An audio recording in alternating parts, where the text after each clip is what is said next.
Okay, I'm Meg Layesi. I'm the chair of the Philippine Study Group of Minnesota. October is the Filipino-American History Month.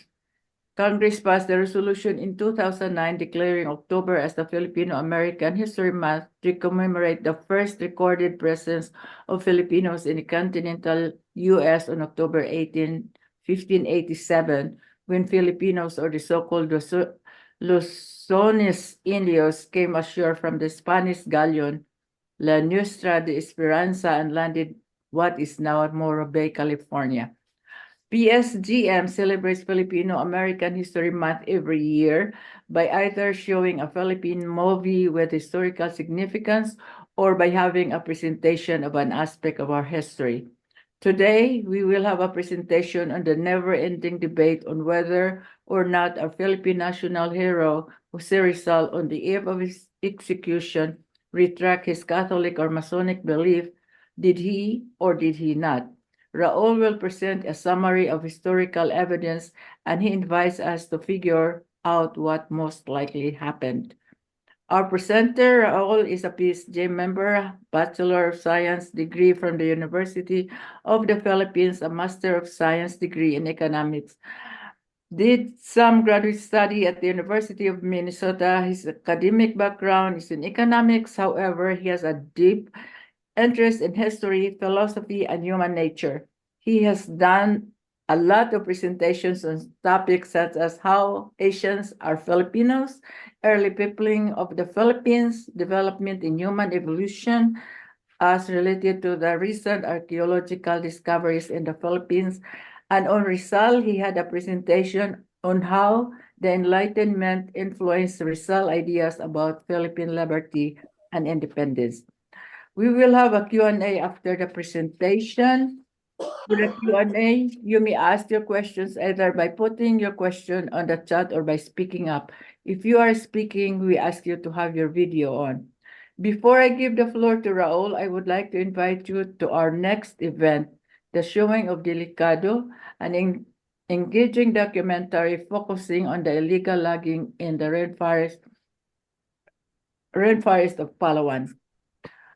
And that will be on November 19 at 2 p.m. at PCM. Kindly mark your calendar. It is a great pleasure to present Raul Debuque. We truly appreciate, Raul, your delving into examining this debate on Rizal's retraction. Again, maraming salamat sa lahat. Thank you for coming. Okay, Raul, you're... Okay, thank you. Can you hear me? No problem. Thank you.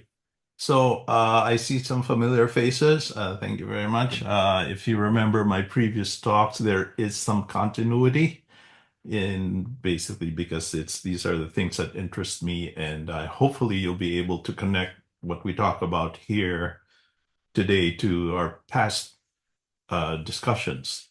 So Meg asked me to topic to present, and I told her, maybe it's interesting to go into some historical gossip about Rizal's retraction. So I look into that, and maybe there's more than just gossip that we can get from it. So hopefully we'll be able to delve into more, meaningful things behind the retraction. So the other thing is that I have the slides on PDF, and I will send it to the PSGM not website, but the posting site after this presentation. Now, supposedly, there's this controversy about whether Rizal made a retraction on the eve of his execution, and that's a very heated discussion between mainly two sides of people who are basically sympathetic to the Catholic Church in the Philippines and people who are mainly the Philippine Masons who are very vehement that Rizal would not have done such a thing. So we're going to look at the events as people remember them, or as people maybe interpret them, and then try to understand maybe a deeper meaning behind it all. So Rizal was asked to renounce his Masonic beliefs and return to the Catholic fold on the eve of his execution. And there are two main versions of it. One is the version that's mainly from Jesuit priests, because the priests who came to visit him were all Jesuits at the time, at the evening or the day before his execution. And this one just surfaced maybe 20 years ago, and it's called the Cuerpo de Vigilancia, Spanish intelligence version, from archival papers that came straight from Spain, you know. So let's start with the version as based mainly on Jesuit reports or just as they relate what happened there. There, the principal source is an account by Father Vicente Balaguer, you know, and it was basically in two documents that he furnished, and wrote it there, and you can read it on the PDF when I send it to you.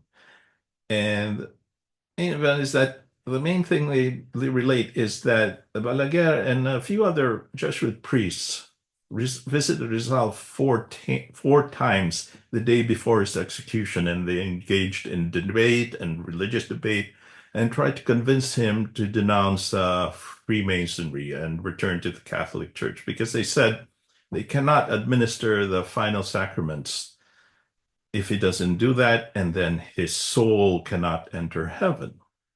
Now, it's so in Balaguer's account, on the fourth visit, after several, conversations and pauses and things like that, Rizal relented.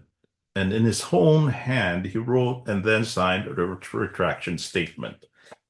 It was a modification of the shorter of two versions that they proposed. And as soon as this was signed, apparently they said that right away they sent it to the Archbishop of Manila. So as soon as it was signed, before even the day was over, they had it sent it to the Archbishop of Manila. This is the Spanish, the original text in Spanish, and this is the English translation. I think this was translated by either Pardo de Vera or I forget, So Mark, we're not. Raul, we're not seeing your share right now. Oh, you can't see this? Nope. It was I working see it. before. English see it. translation? I see it. Yeah, the translation. Yeah, the English translation. This is Rose. I can see it now. I just got in. I'm seeing it. This is Maybe there's a Elsa. lag, sorry. Yeah. So this is the English translation. Can you see it, Paul? No, but something screwed up on my computer setting. I can't figure out the new menu. Okay, Yeah. just go ahead.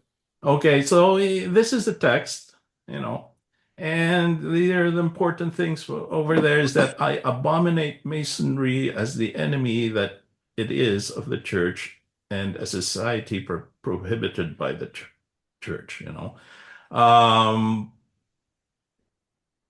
and there were other versions, the next day or day after the execution, a few, the days following the execution. This text was published in several newspapers, Philippine and Spanish newspapers, but only one of them, the La Voz Española, which is in the Philippines, claimed that their correspondents had seen the original document. Okay. No one else claimed to have seen that paper written by Rizal and signed by him. And And that's kind of curious because something so important as that, suddenly, they can't produce it when when the church, the Catholic Church, wanted to convince or prove to everyone that Rizal had come back into the faith. So, with no definitive proof that there was such a document, the Catholic Church and mainly the Filipino Masons continued to debate the authenticity of Rizal's retraction. Oh. And then in 1935, the archivist of the Archdiocese of Manila found what appeared to be the original retraction written and signed in Rizal's hand. This is in 1935, more than 40, almost 40 years after the retraction. Somebody said, "Oh, I found it." He was moving documents into a new safe that was acquired by the Archdiocese of Manila. And he said, "Here, I found the document." Okay. And that's what it looks like. This is the certified true copy of the Archdiocese of Manila. The retractionists, not retraction, sorry, said, well, then it's true. There was a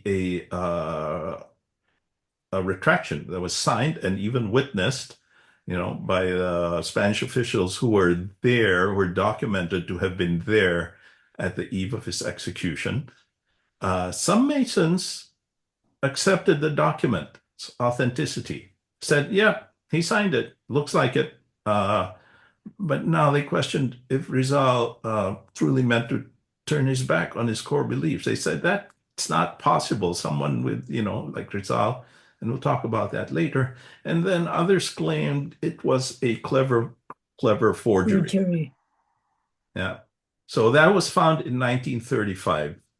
And in 1935, there's a lot of discussion, and most people said, "Yeah, it looks like it. That's well, not most people, but some of the Masons accepted. Yep, there is a document, in fact, but whether Rizal really meant it, that's another question."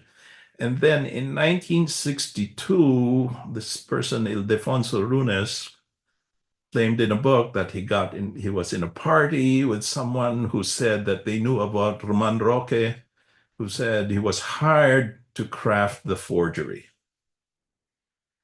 And that would have been, saying just another claim, but it said that, there's the additional information given that this Roman Roque is purportedly the same person who forged the letter. If anyone is aware of it, the Macabebe mercenaries were able to capture Emilio Aguinaldo by forging a general's signature, convincing him to let them into their encampment. And so they came in, removed and captured Aguinaldo that very moment. And said that forgery was also made by Roman Roque. Whether this is true or not, nobody knows.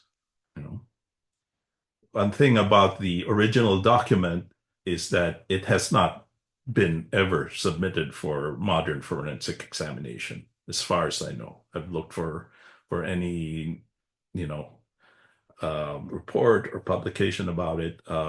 It's something that the archives, the archbishops just says, they're not interested. They want to just probably let's move ahead and move on and go past this controversy. So that's the sort of way things stand until about 1995. The Cuerpo de Vigilancia, briefly, that's the Spanish colonial intelligence, and its archives were purchased by the Philippine government from a private collector in Spain, 1995, and they found a report by an agent who was at the place where Rizal was incorporated. held right before execution and seemed to have a first person view of what was going on. So the thing that I take from it is the Cuerpo account roughly agreed with the Jesuit account, primarily by Balaguer, except, Rizal was visited by several Jesuit priests, and the account, there were also 4 visits, and more or less the same time as reported by Balaguer. But there were also some notable divergences. Number one, Balaguer, who had always been thought as he was the eyewitness who was there, who saw everything, was never mentioned in the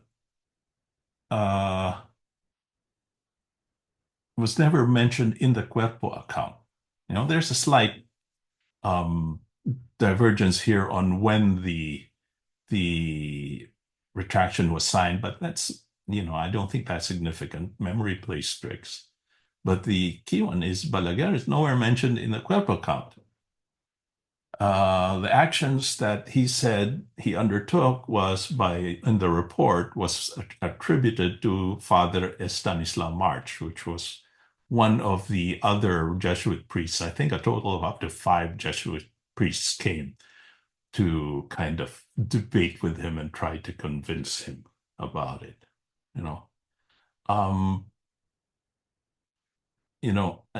And these, you can still say, yeah, maybe they just didn't remember it right, or that agent who, from the accounts, looked like he was witnessing things from the periphery. It wasn't right there in the middle of it. And I'll show you why I kind of think that's what happened.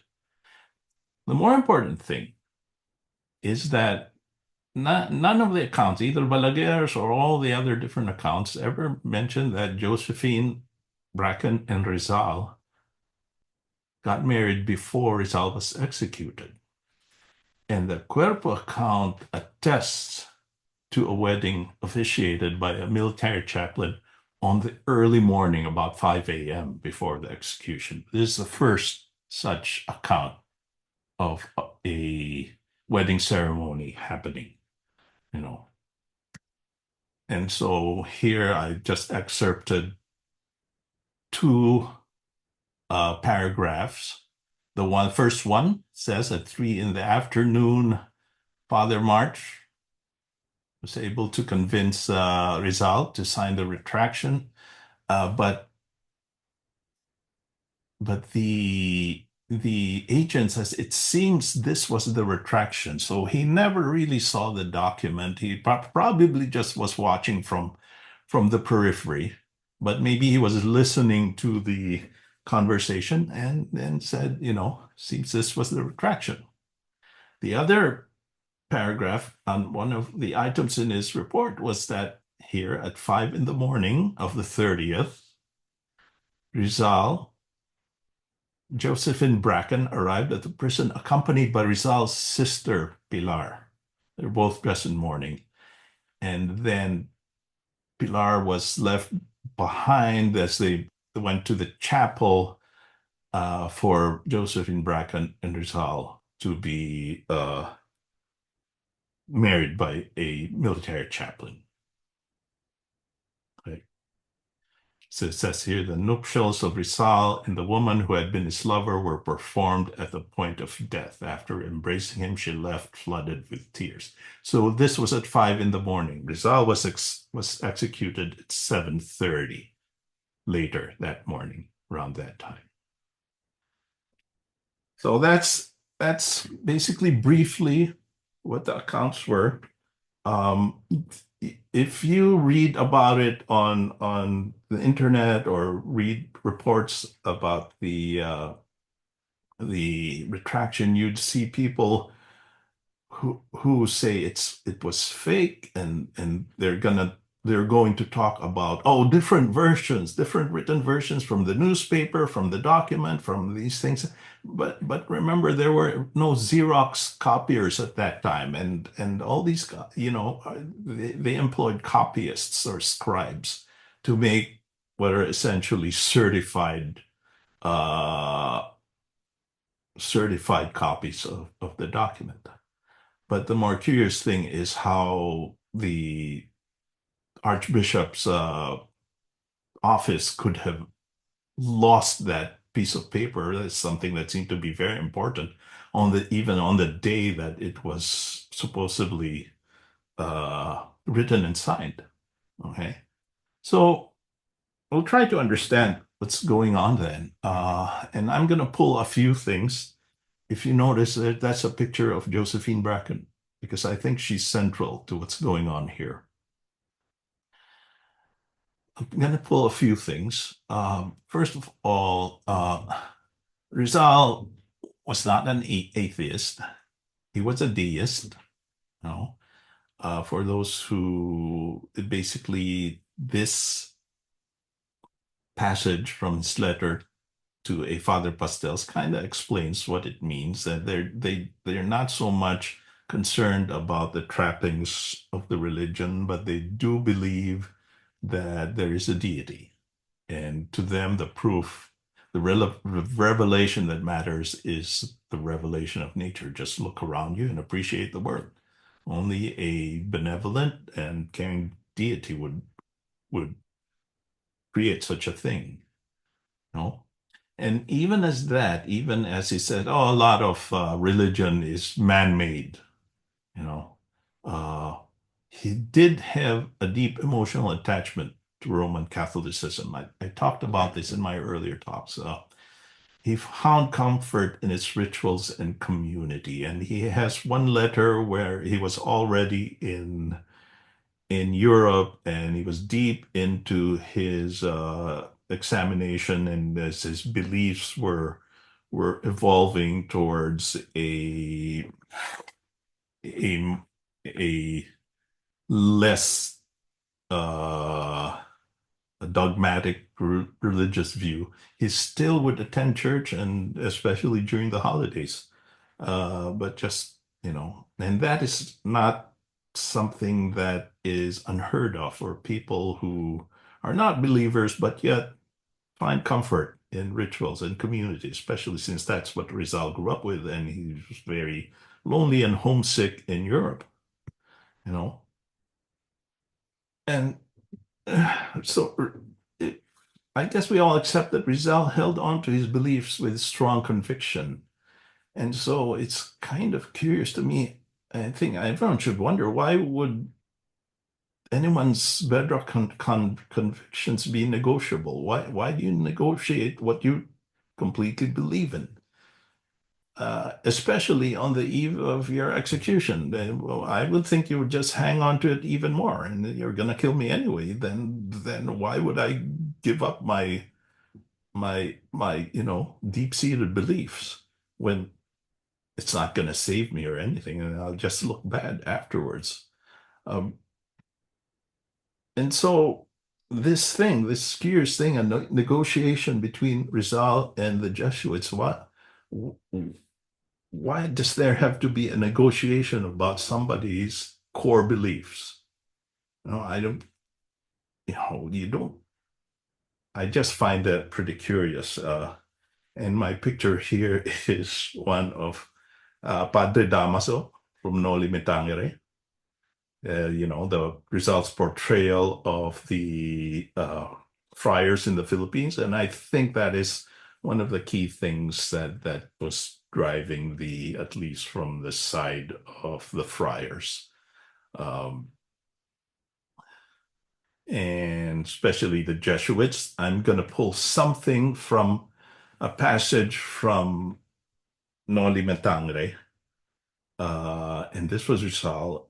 He says there, he puts these words in Philosopontasius' mouth. There are three ways in which one may accompany the course of progress: in front of, beside, or behind it. The first guide it, the second suffer themselves to be carried along with it, and the last are dragged after it. And to these last, the Jesuits belong. I think the Jesuits were really offended by this statement, because they thought, the Jesuits in the Philippines thought of themselves as the most forward-thinking, the most progressive, the most liberal of all the different, or all the orders in the Philippines. And then Rizal, Jesuit trained, goes to Europe, and he finds out that, and he changes his opinion about the Jesuits. And I think this contributed to why the Jesuits were really intent on having him come back to the fold. So the Archbishop of Manila ordered the Jesuits to go to Rizal's, place of incarceration and try to secure a retraction. He was already extremely popular and admired by the time of his execution, and then with the revolt simmering, it would not be good for the friars if Rizal was executed without returning to the Catholic fold. I think that would be almost disastrous for them if they, if they're not able to say that, hey, what he said about us in the Noli and the Fili, he withdrew it, just by his retraction. I think that means he didn't mean it. It's not something that he really meant. And also the retraction would be a blow against the friars' main ideological adversary in the Philippines, the Freemasons. Rizal was a Freemason, Bonifacio was a Freemason. The revolutionary movement was really patterned after what's really sort of started by Freemasons in the Philippines, the various lodges. Bonifacio was also a Freemason. And it's really the battle between the friars and the Freemasons was a battle between conservatism and liberalism. Not only here in the Philippines back then, but that was also going on in Spain.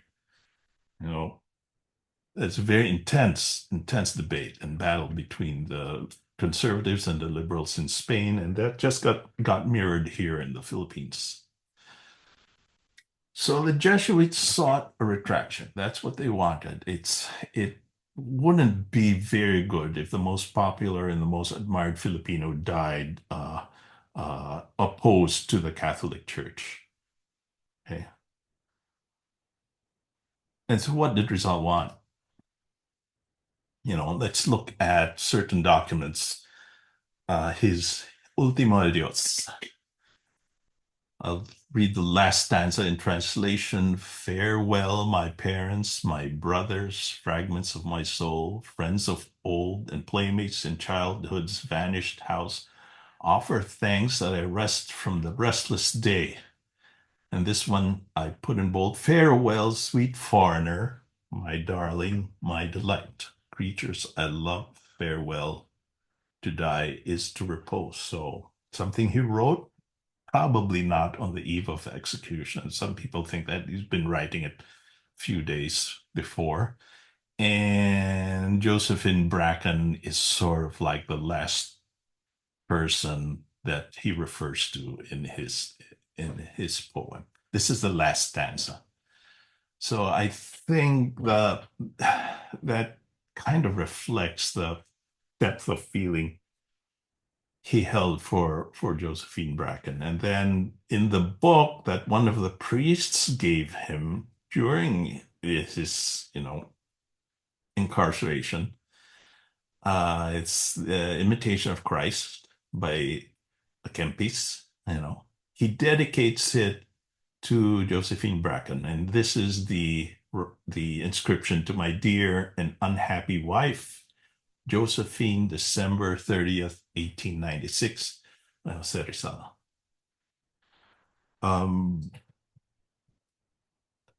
I think this is, very indicative of what's topmost in Rizal's mind at that time. Now, while he was still in exile in Debuque, this is, I think, around 1894-5, he was already in sort of conversation by letters with a Father Pastels. I think he's the the rector, I don't know, the head of the Ateneo, and trying to convince him to sign a retraction. Now, he wanted a proper wedding, to be properly married to Josephine even back then, and he almost signed a retraction, so that because the church said we cannot marry you unless you come back to the Catholic fold, and he did sign a retraction.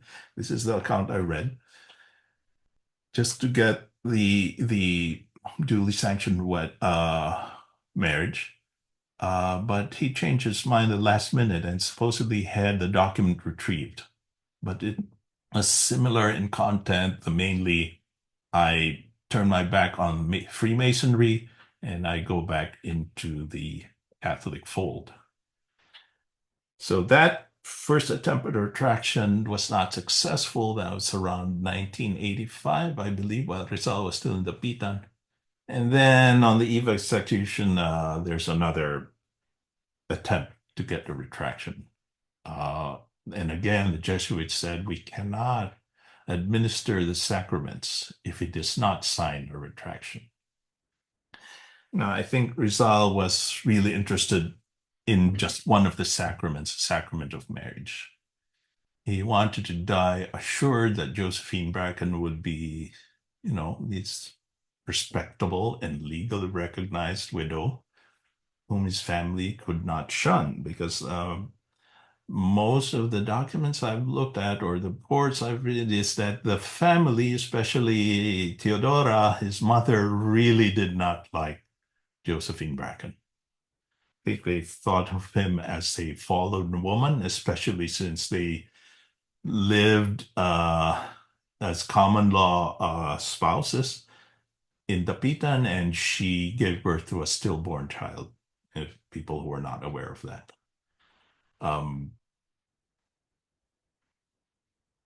And so he signed the retraction, and the marriage looks like the wedding was conducted, and Rizal died believing that he secured what he wanted for Josephine.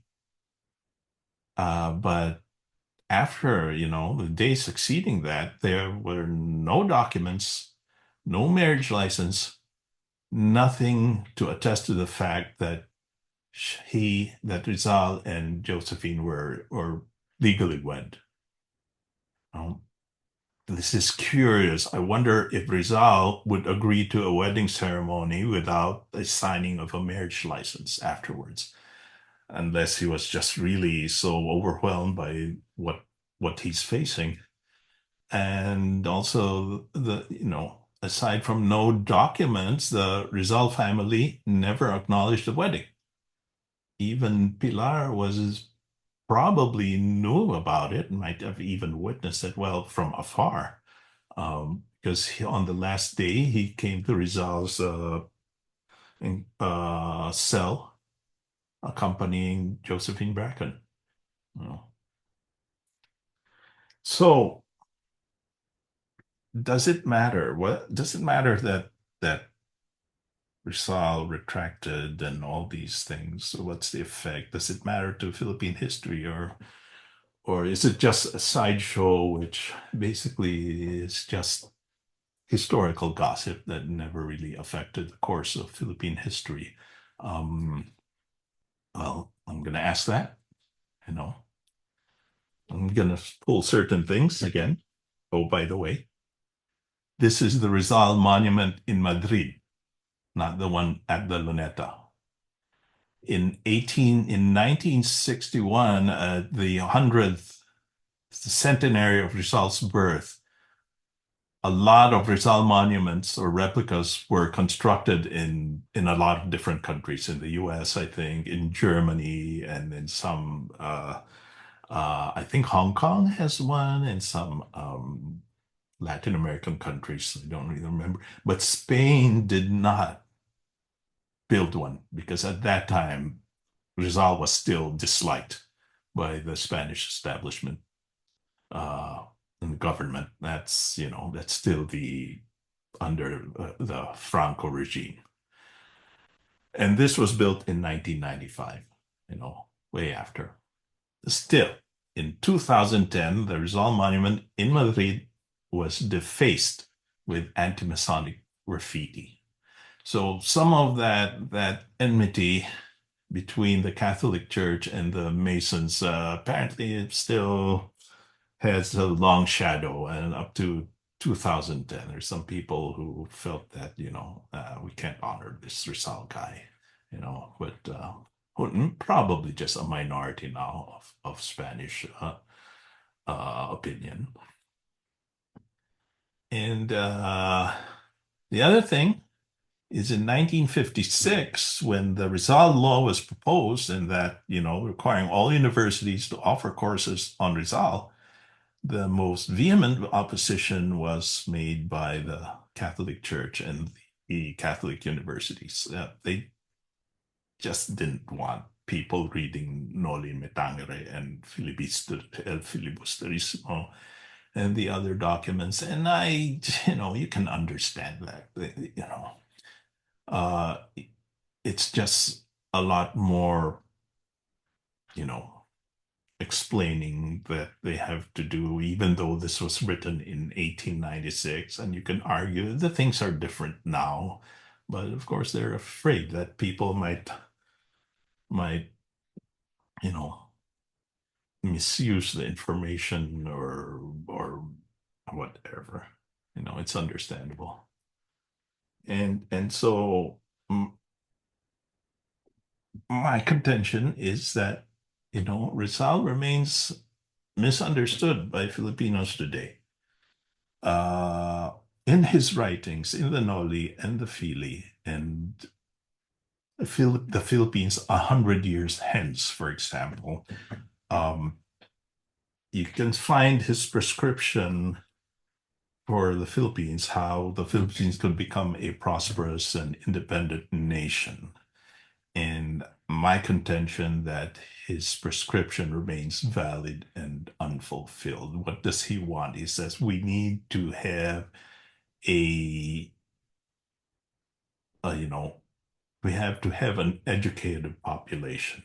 And the type of education that he wants is an education that encourages critical thinking, that encourages,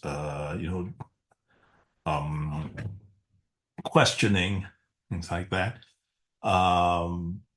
If you read the Noli and the Fili, he's very critical of some Filipinos, just as critical as the Spaniards is against, the Filipinos who are too frivolous, who are too superstitious and are easily swayed, things like that. And my question is, because the things that he wrote about was thought of as as Masonic thinking, the things that he not wrote about, that he championed, were identified with Masonic thinking, is the effect of the retraction was that people would pay less attention to it. Would it have, because of the retraction, the more conservative forces in Philippine society did not have to kind of accommodate more progressive views more than they should be, because they could easily say, oh, he did not mean it. He signed a retraction. So he agrees with what we think about it. He totally turned his back on these things. So don't mind those. Don't pay attention to those. Is that a significant thing?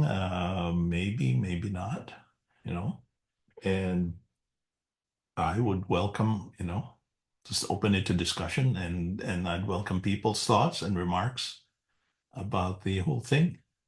Yeah.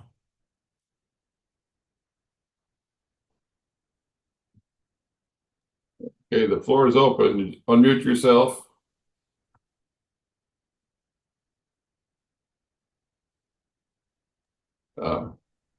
Maybe I'll start off. I've got a question about if he had retracted, wouldn't the wedding been conducted by a priest? He didn't have a church wedding. You said it was by a civil official. It was by a military chaplain. That's still a priest, I believe. Oh, he was it was a chaplain. Okay. Yeah, Okay. yeah, military chaplain. And there's these things like when he was disinterred from his first place of burial, they found a decomposed folded piece of paper in his shoe. And so there's speculation about this. Could it have been something else that would have made us, cleared up what his thoughts were at that time? Because people were really so puzzled. How could Rizal, especially the Masons, were saying, how could Rizal have signed such a document? It's just they just couldn't comprehend it. It's that somebody with such strong views would just suddenly, on the eve of his execution, just do a quick 180 degrees.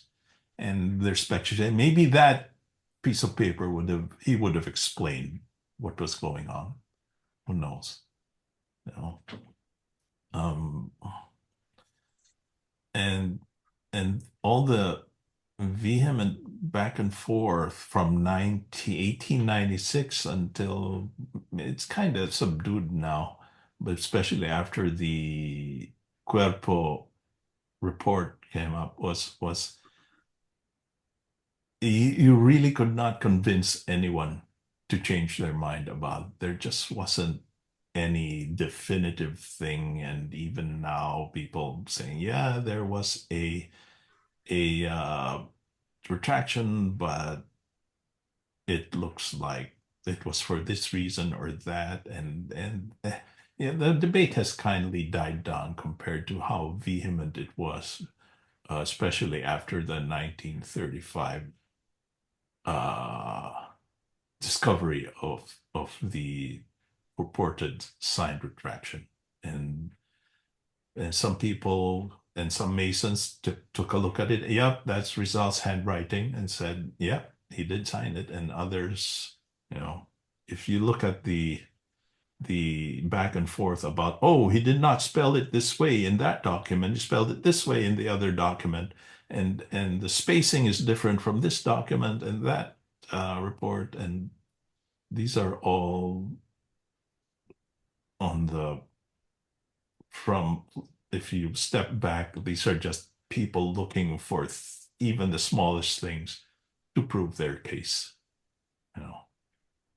But yeah, I think whether he signed the document is already beyond debate, but I'm more interested in what's the significance. If it at all, how did it affect the course of Philippine history? Whether it was significant or not, and that's just for people to speculate about.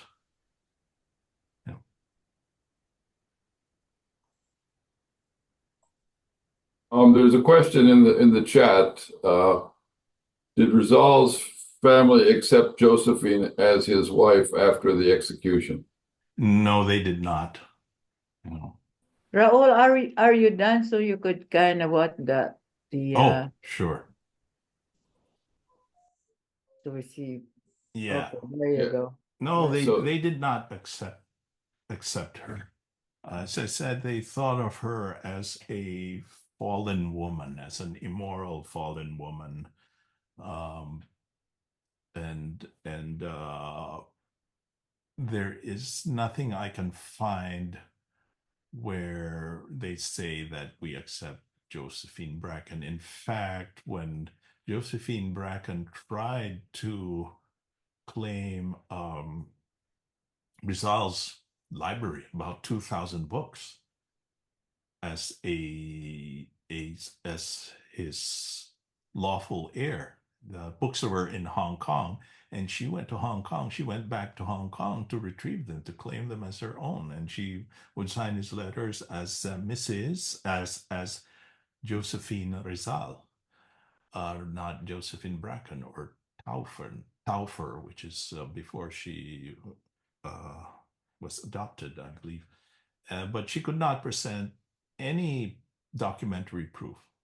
And so the books were returned to Rizal's family.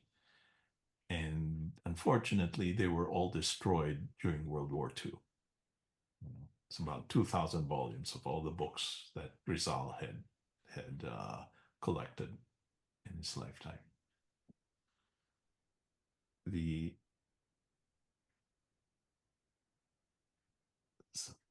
Yeah. So that's how the Rizal family, I think most of them, some say that maybe Pilar was more sympathetic towards him, but but most not the others, especially Theodora, the Rizal's mother.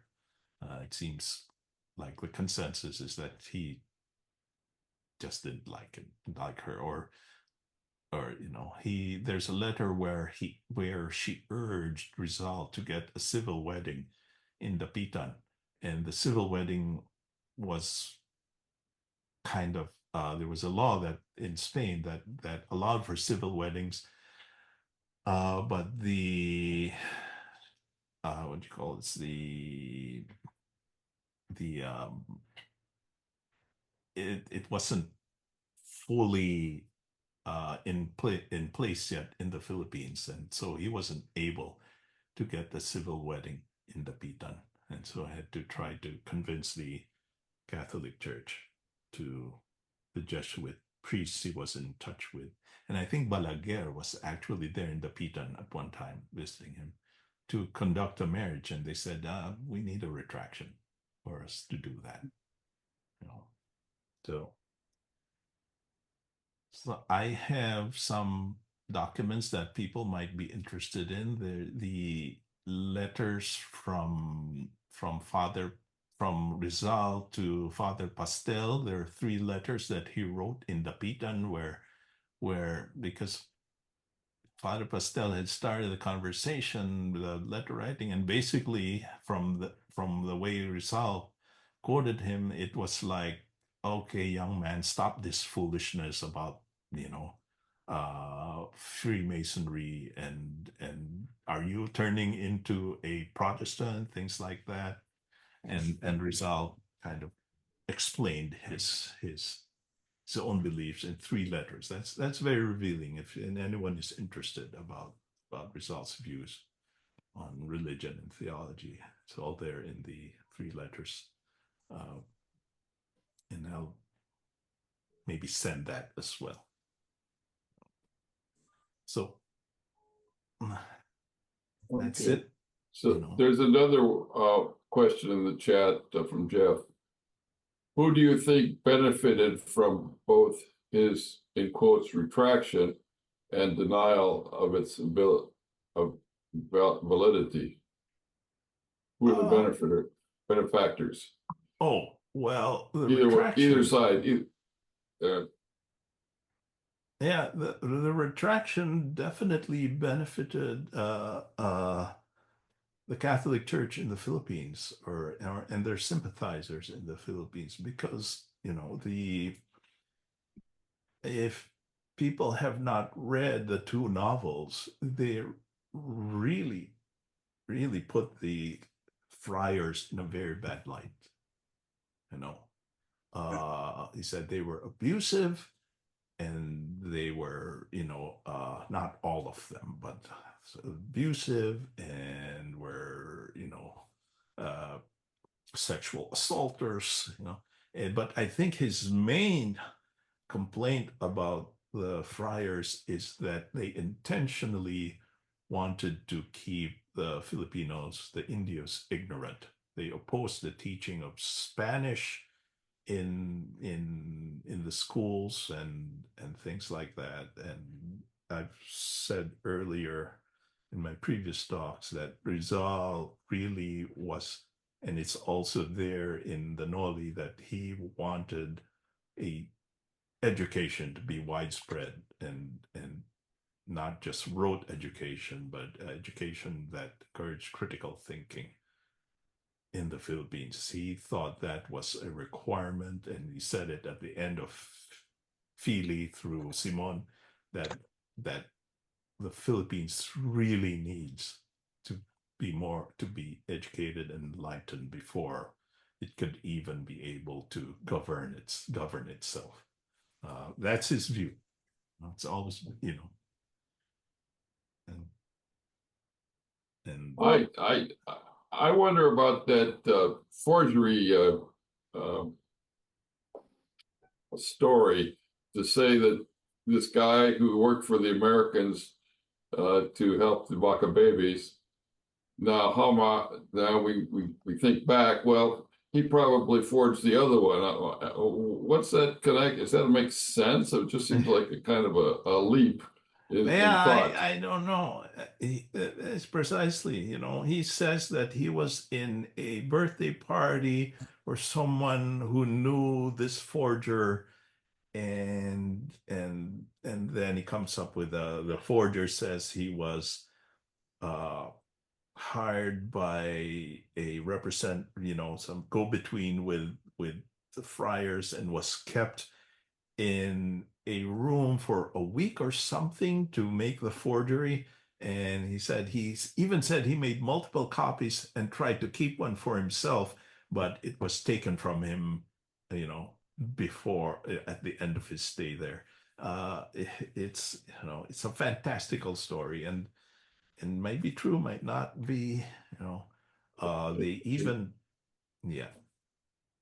Well, a forger could also be a braggart.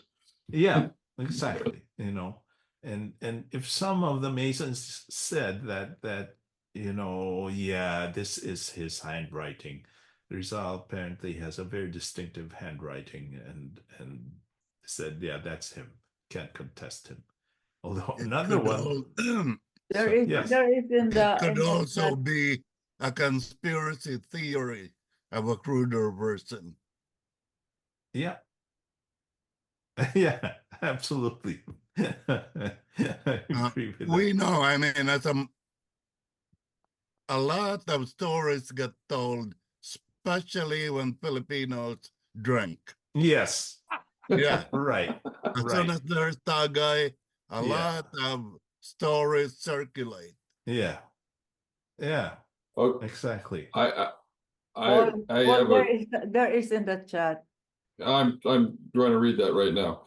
There's a question in the chat about the power of the church. How much land did the church own when the Americans arrived, and how much do they own now? They own a lot when the Americans arrived, and I don't think the Americans took away much of it. You know, I don't know how much they have now, but maybe they've started selling it for, just to finance their works. But the Catholic Church was basically, I believe, untouched. In fact, the only change was that the hierarchy were replaced by American priests rather than Spanish priests, I would think.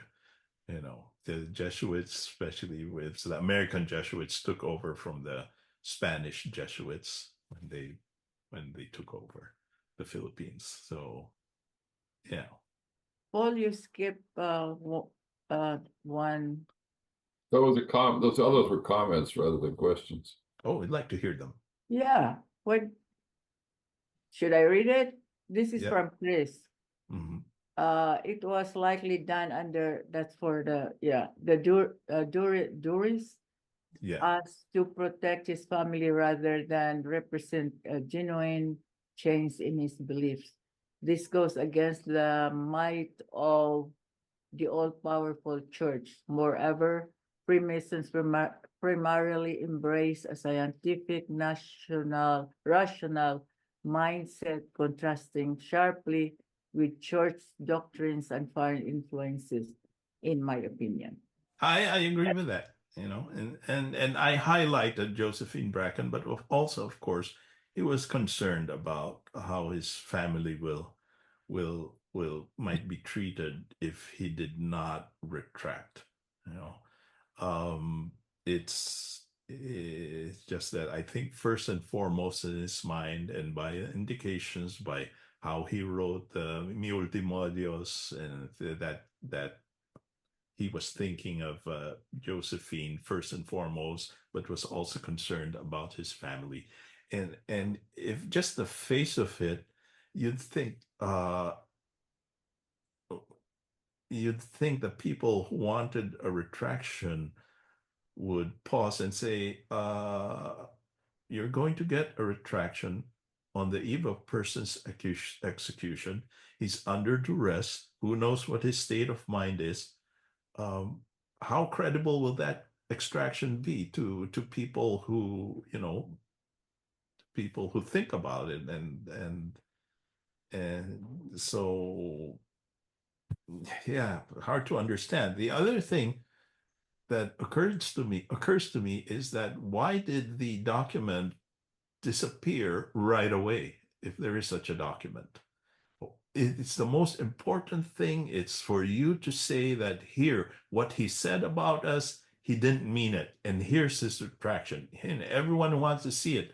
Here, take a look. There, that's him. And then it disappears. What I'm thinking is that Rizal likes to annotate things a lot. He even wrote a whole book. It's annotations of Sucesos de las Islas Filipinos, where he annotated, and maybe he was presented with a document. He said, "Okay, I'll sign it." And then at the margins, he said, "Except for this, I don't agree with that. Except for this, And maybe he did something like that. He signed it. The priest took it, ran away with it, and then looked at it again. Oh, this is not right. This is not what we who knows? Who knows what? But that is just so curious that the document disappears for almost 40 years. So where are we? Are we? So I think maybe he did because of the other, because he loved Josephine Bracken, and so he wanted to give him the like he wanted to give her Legitimacy, the legitimacy respectability. of yeah.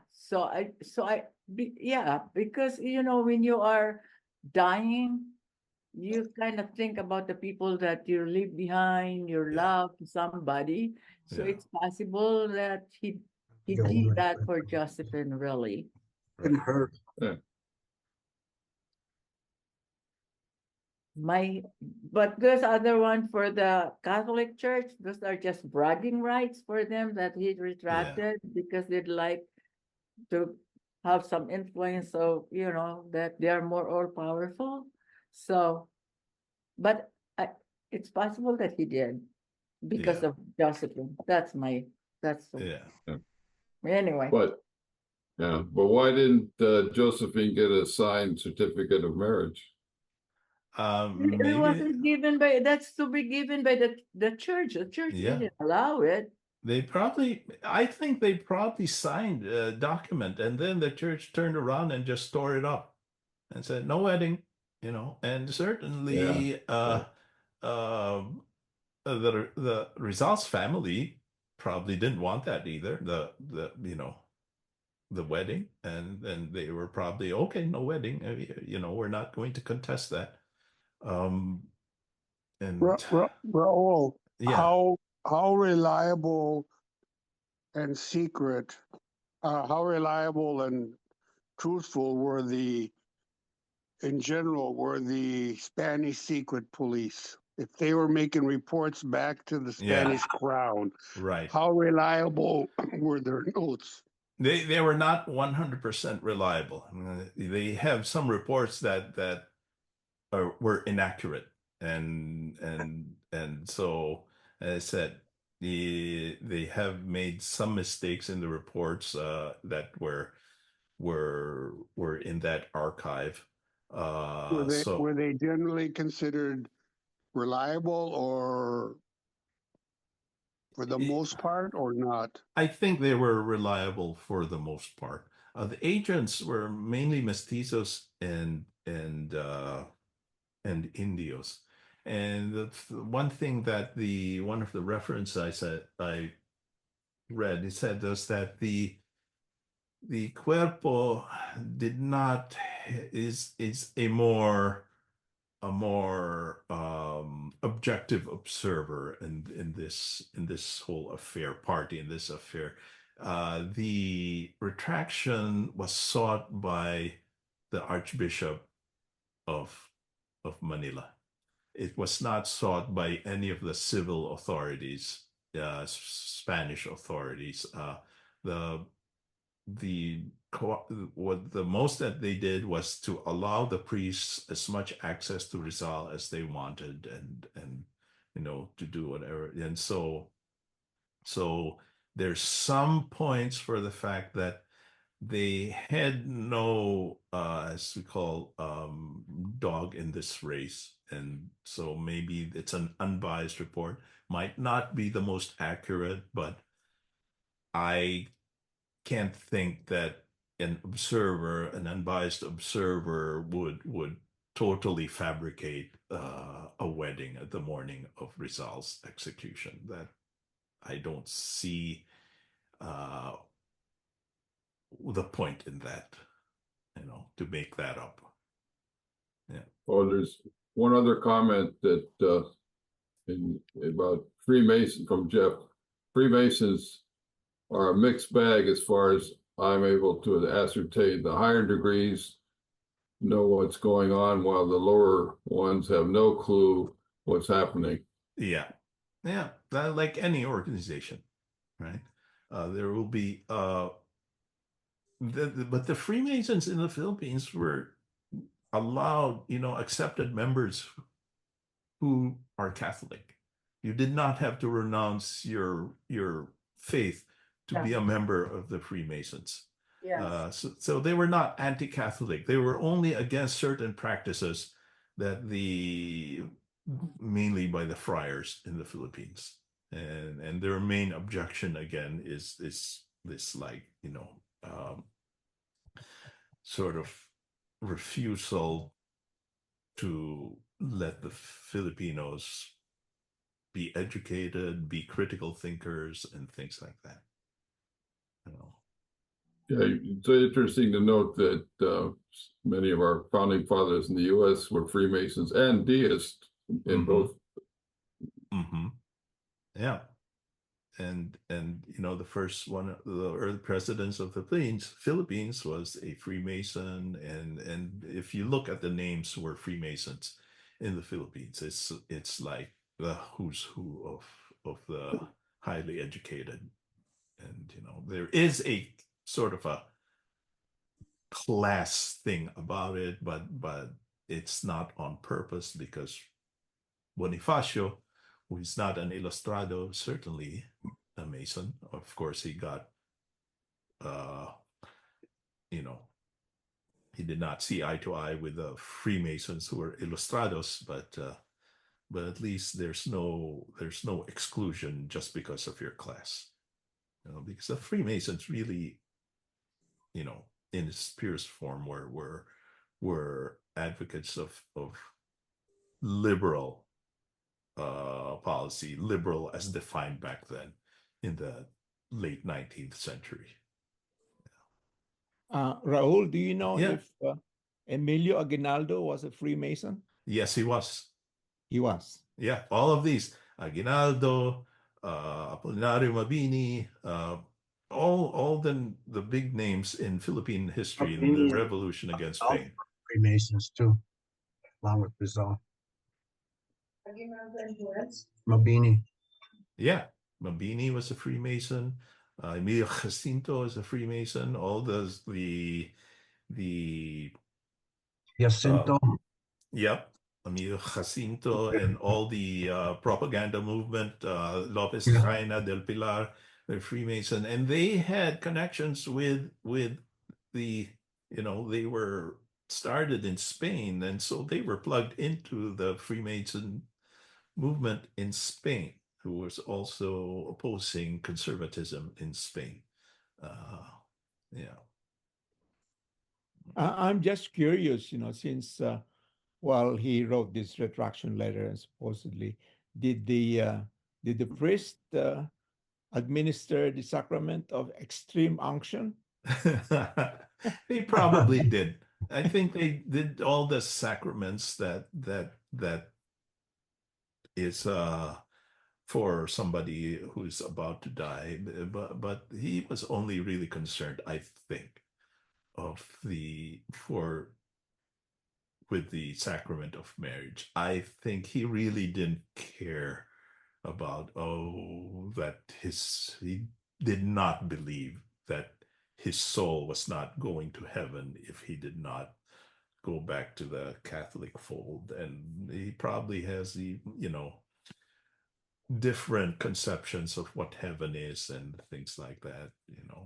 In the letter to Pastels, I think, is very revealing of what his beliefs are at that time. And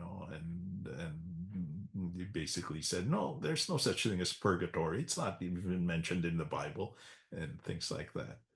So I'll make that available for people who are interested in it. Yeah. So Oh no, I'm just having we have in Nicholas, and would Nicholas show us her face? And we have another one, iPad. We don't yeah. know. Well, Question about Blumentritt. I think Blumentritt was probably a faithful friend to Rizal. At least Rizal thought him to be so. Josephine Bracken asked Blumentritt to intercede on her behalf when she was trying to convince the authorities that she is the proper heir of Rizal. But Blumentritt, somebody said wisely, just kept away from it because he thought there's nothing he could do or whatever. And by the way, Josephine Bracken, after Rizal died, actually helped the Philippine Revolution. She was actually helping treat the wounded and things like that, joined with Emilio Aguinaldo. These are reports. But then she received a letter, I think, from the Spanish government saying, you are not a Spanish subject, and so we are not going to do anything to you for now. But if you persist in helping the revolution, we can't guarantee your safety. And after that, okay, this is my understanding. Then she went back to Hong Kong. And there, after she found out that her marriage to Rizal was not going to be recognized, he later on married another Filipino. And actually a Filipino. yeah, a rich Filipino merchant's son or whatever, and actually had a daughter, but she already had tuberculosis at that time and That's died. Right. She died of tuberculosis. She died shortly after the daughter was born, and her husband also died for the same disease. Afterwards, I don't know how close the interval was, and I forgot the name of the husband. Yeah, I saw that too, but I Yeah. forgot. Yeah. If anyone is familiar with the life of Horatio Nelson, the British admiral hero, he had a common law wife, Emma Hamilton, who was kind of like the parallel in treatment is the same. After he died, then she basically was mistreated by the people around the deceased hero, and it's very similar in terms of becoming persona non grata afterwards, and all of that. Okay. Okay. So, how many more questions we're going to get to take? It's up to you. You're the moderator. No, I think it was Paul who is moderating. Oh, whoever is. Okay, yeah. Okay, Nicholas says, nice discussion, interesting topic. By the way, I'm a Freemason, proud Filipino. Oh, awesome. Okay. But he spelled his Freemason as PRAs, not free. So it Oh, seems Freemason. Well, but maybe he's working on the Freemasonry. Okay. well, it seems like we have a good future discussion, Raul, is about Freemasonry. Maybe I want to think about it. Yeah, I had a question too there. Sure. About Rizal's nationalism. That was the trendy thing back in those days. Yeah. So I wonder if this business about the retraction has anything to do with, globalism rearing its ugly head now. Does that somehow play into it? Okay. Go ahead. Who wants to chime in? Well, what I'm saying is that nationalism was a big deal back, the last 200 years. Yeah. Now it's it's generally out of vogue, and it's the globalist vision now that seems to be taking over and being pushed. And I'm wondering, okay, so it was useful for Rizal to retract back then. Now, is it useful from the globalist point of view that he not retract? See what I'm saying? Okay. Yeah. Yeah, who benefits from all this retraction, non-retraction, going around and around? Mhm. It's like Stalin, he didn't have a 4-year plan or 5-year plan. He had one after another. It changed. And it's like the United States. Okay, we're anti-communist, right? Well, guess who we supported during the 20th century? It was Joe Stalin and the Maoists. Okay, now all of a sudden we're anti-communist again. So these things change as the political tides shift. Right. So I won't say anymore. Yeah. Well, I think the U.S. has always been anti-communist, and the help for Stalin was basically one of convenience. They were fighting the same opponent at that time, But in terms of the story was we were wholly anti-communist back in the 100 years ago. Then all of a sudden, very convenient. We gave them everything. Right. We built them up. We also built up Red China. Okay, now today, all of a sudden, they're our enemies again. Kissinger went to Red China. Yeah. Along with Nixon.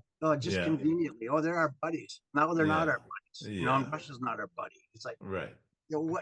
How can you sort this out vis-a-vis Rizal? With Rizal, okay.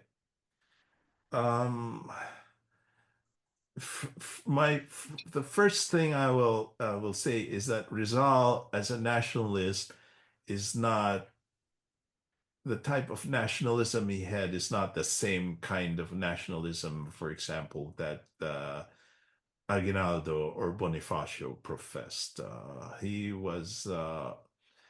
It was in his writings, he was saying, that it's more important than he's basically saying, if you want to be an independent country, make sure that you have the abilities, not you, not the government, but the whole country is ready for it. And he was warning back then, the way the Philippines is at his time, independence is not going to solve the problems.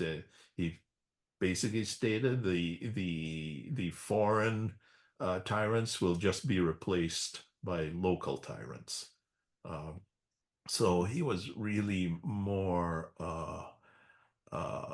practical. critical about how to go about it, and rather than just rah rah, I want to be free no matter what, Yeah. kind of thing. Yeah, Thank you. you know. Yeah, I have to agree with you for what Mhm. that's worth. Yeah. I mean, as I said, the prescriptions he had in 1896, you could argue, are still valid today. Yeah. You know. So who's And pushing this retraction business? Do you know? What can you say? oh, well, the maybe not now. I don't think it matters that much anymore. Most people are saying it doesn't really, he's still a national hero. He still did great things, whether he retracted or not. So back then, who was pushing it was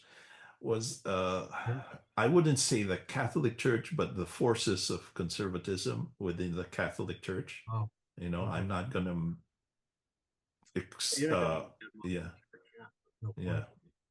yeah, I'm not going to say they're a monolithic thing. No. No, yeah, they're not. Nothing Yeah. really is. yeah, That goes for Freemasonry and everything else. right, absolutely, and yeah, and that was my only point, that maybe people would have listened to him more if, and maybe the conservatives in the Catholic hierarchy would have been less prominent if there was no retraction, because to the ordinary people, if you say, "Oh, Rizal wrote these things about us, but he signed a retraction, so he doesn't mean that anymore." But I don't know if that mattered or not. Yeah. Well, that's like Martin Luther and his retraction. Who?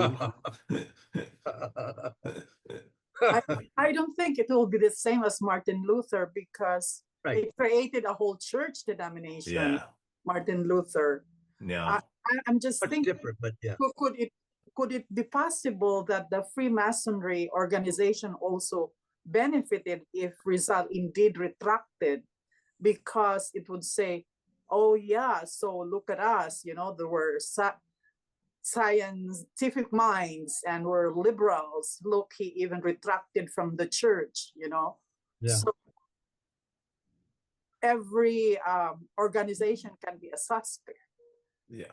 But I wouldn't go as far as that Rizal would do it himself so that Josephine Bracken's future can be safer from the Catholics' hold in the community and Philippine society, because we knew that Rizal and Josephine's love for each other was beyond the dictates of legal requirements of Right.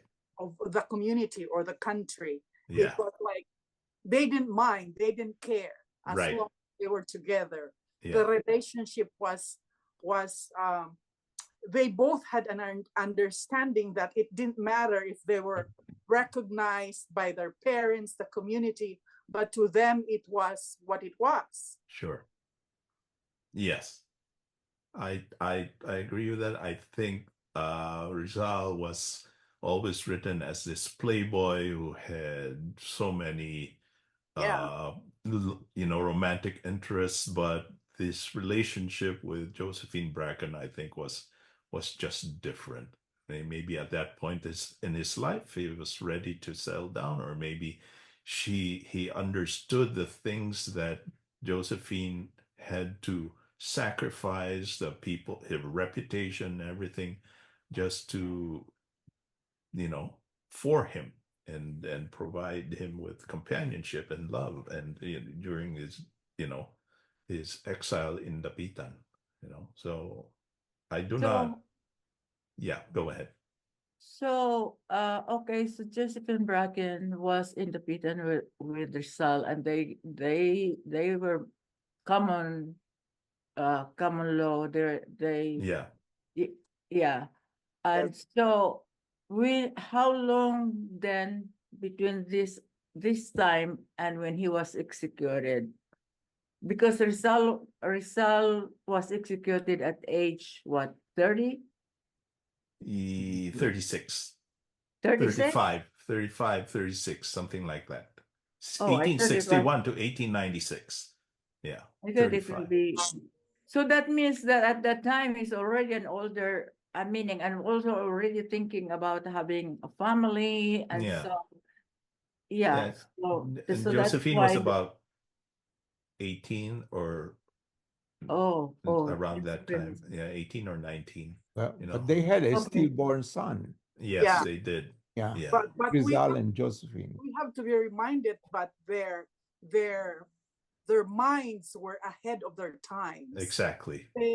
They didn't care if there was a written document to solemnize their relationship. You know, it Right. didn't matter to them if they No. have a wedding or they had the paper to make Yeah. it, you know, be recognized by society. They didn't care. They were Yeah. beyond it. Yep. No, my point there was that Rizal was already mature. Yeah. And so so that's why he's thinking about meaning Settle down. Yeah, settling down. he's done sowing his wild oats. Yeah. You know. So and by all accounts, Josephine was really devoted to him. Mhm. You know. Joe, were you named after her? Oh, I think And how many times have any of you been required to show your marriage license? Yeah. Not very often, if ever. I know. You know. To collect your social security in the Philippines, it's required. Right. when I got my what you call this, a dual citizenship, they asked for the marriage certificate, and I don't understand why. I'm not married to a Philippine citizen, so what does it matter? But maybe part of whatever identification to prove you are you later on. Yeah. When Meg was immigrated to the U.S., get her green card, she has to show that. Yeah. You know. Okay, one more question if there's any. And I just have a oh, Ruben. Yes. I have a book in case you're all interested. It's about Josephine Bracken. Mhm. It was written by Macalio Ofilada. The name of the book is Errante Golondrina, The Life and Times of Josephine Bracken. Trying to show it on the video, but I can make it. There it is. There. Errante Golondrina. No, she really. You could put the title in the chat. Put the title in the chat. Yeah, Okay. she really was poorly treated after Rizal died, and during, you know, you really feel sorry for her, but you know what she had to go through. You know. Well, there's a question about Josephine's nationality by Mar, but it's answered by Matt. Mm-hmm.